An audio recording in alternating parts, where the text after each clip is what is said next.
nombreux de nous, Africains, avons grandi dans la peur, dans la famine, l'injustice, l'abandon.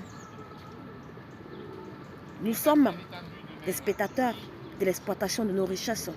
Chaque jour, les frontières sont chargées de nos richesses.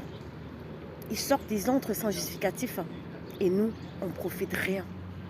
Nos pères, nos mères, nos enfants sont exploités à sang, à mort dans nos ressources minières en échange de 2 euros, une somme minable, une insulte. Nous devons dire stop et non à cette injustice, à ce génocide. À qui profitent nos richesses? À qui? Je ne pense pas que vous le saviez. Si vous le saviez réellement, vous deviez prendre le devant de la scène. Vous deviez dire non, vous battre à mort pour ne plus accepter que des gens se mettent à des kilomètres, décident pour vous, ou viennent même sur vos terres pour être vos chefs et décident des prix, décident de vos salaires, décident de votre monnaie, décident de comment vous allez manger, vous vestir. Sortons de cette peur. Pensons à nos générations, nos futures générations. Sortons des écoles néocolonialistes, ces écoles d'apprentissage qui ne nous apprennent rien que l'esprit de la peur, de la soumission.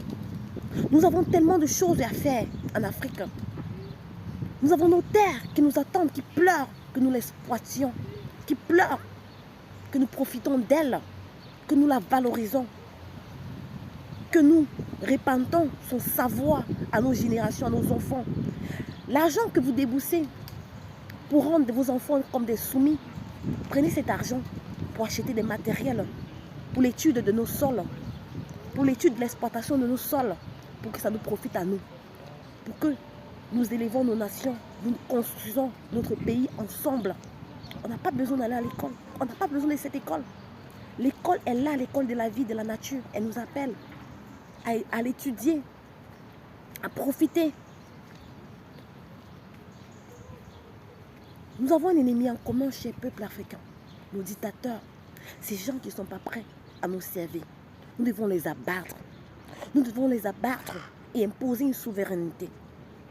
Nous devions être au-devant de tout ce qui nous concerne. Nous devons protéger nos terres, nos frontières, nos matières premières. Nous devons nous protéger. Nous devions apprendre à nous réunir, à faire des meetings, des réunions pour parler de ce qui nous concerne, de nos richesses, de ce que nous